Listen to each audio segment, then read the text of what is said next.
Good morning to everybody and welcome to Jim's 5 a.m. Club. Today I come to you from magical DY. I'm currently working down here in DY and I get an opportunity to come down here in the morning before work, and behind me you can see the DY Ocean Pool, which is 50 metres, a lovely place to come for a swim.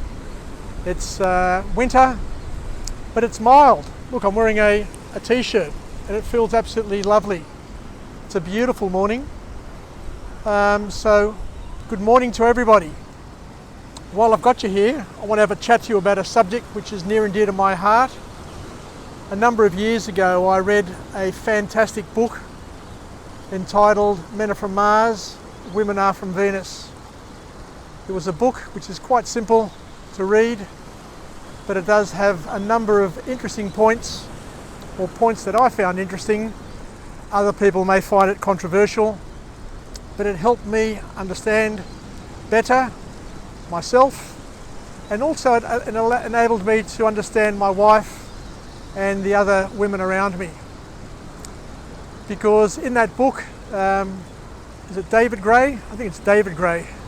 David Gray makes a very, very important point, that men and women are entirely different.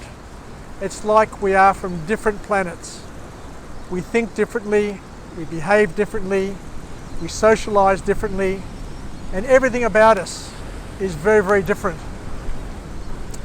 And it's these differences that bring us together and make us want to be with the opposite sex, not only for sex, but also for companionship and for challenging each other and challenging our styles, to enable us both to grow and develop in a way which is empowering and productive. But it can be unproductive sometimes, but let's not focus on the unproductive stuff, let's focus on the productive stuff.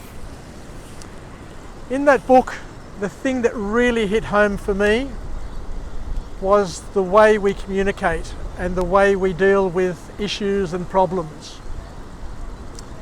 He said that men are like cavemen.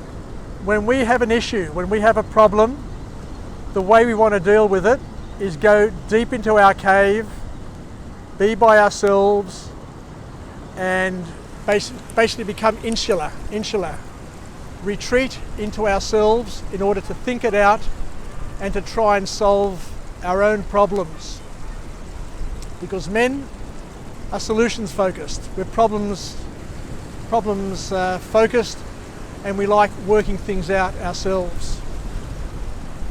He makes a point that women, and I'm not saying all women, but he says in general women are more social than men, and they like to talk about their problems. They like to socialise with other women, with other people, and they love to opinion shop and talk about their issues, which is completely opposite, diametrically opposed to what men want to do.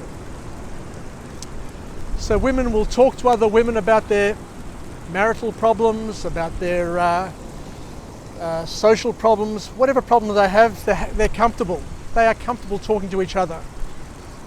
Whereas he indicates that men, and I'll attest to this, men are not happy talking to other men about their problems, because we see it as a bit of a weakness. So here lies the big challenge, here lies the big problem, that women want to talk about their problems and men want to solve their problems themselves. The other thing he said, which was quite profound, is that when women talk about problems, men automatically see that as an invitation to be a problem solver and to start issuing solutions. Rule number one, when a woman talks about a problem, she doesn't want you to solve it. She wants to talk about it. She wants to mull over it.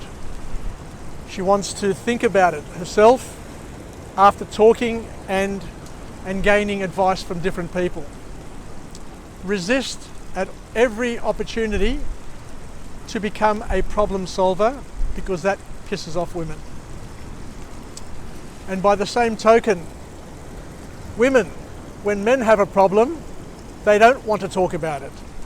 Don't insist that we talk about it. Don't insist that you want to have a chat here and now, because men don't want to talk about their problems, and most importantly, they don't want to talk about their problems with women. They want to sort it out themselves, or go to a source of comfort that knows how to be very, very sensitive with them and to talk things through in a way which is not going to make the man feel stupid or feel incompetent or incapable of dealing with his own life.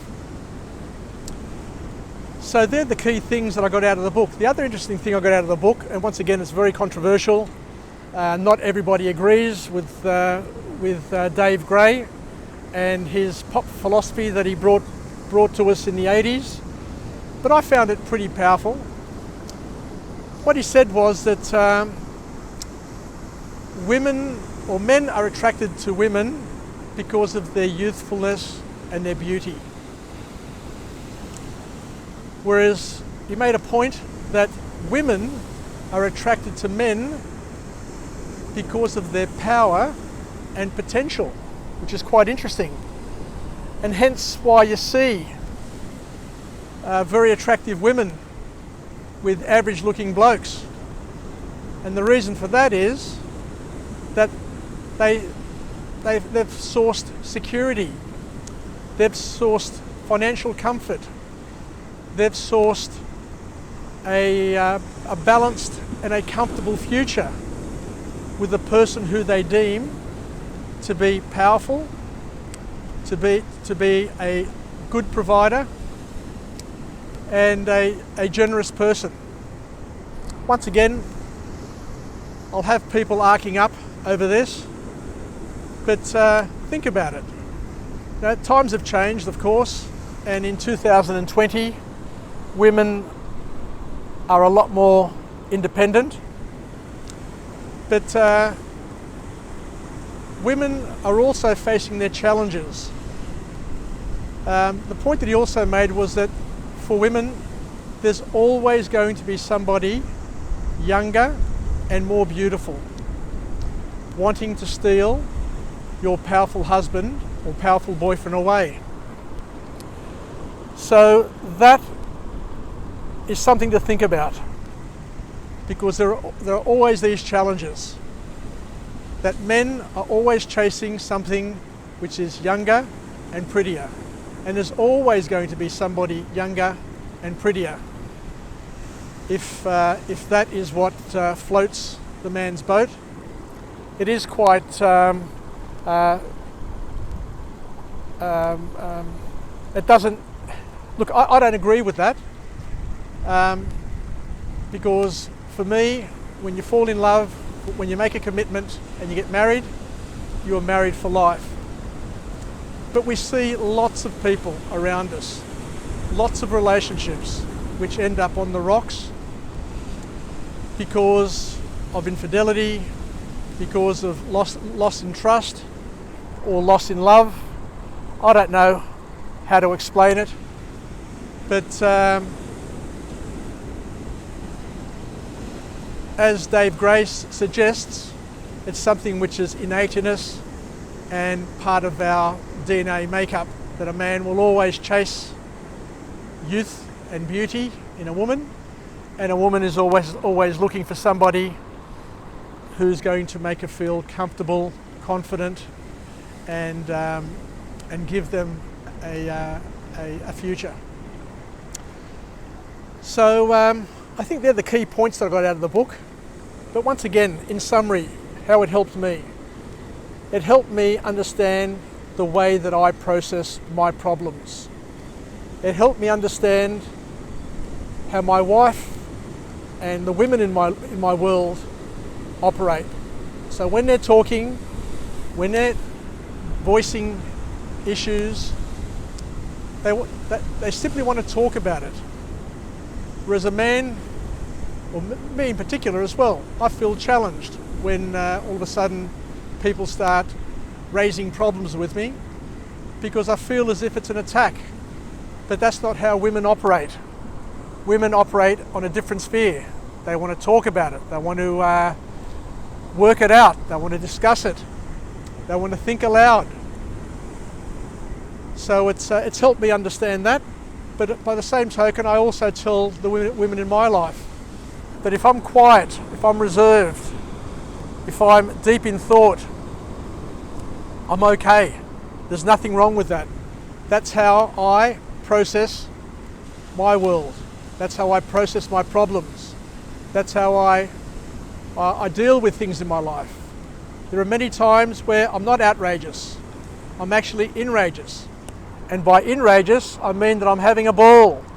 I'm having the time of my life, but I'm in my cave and I'm very, very far away. So don't worry, I'll come out at some point in time and I'll be myself again.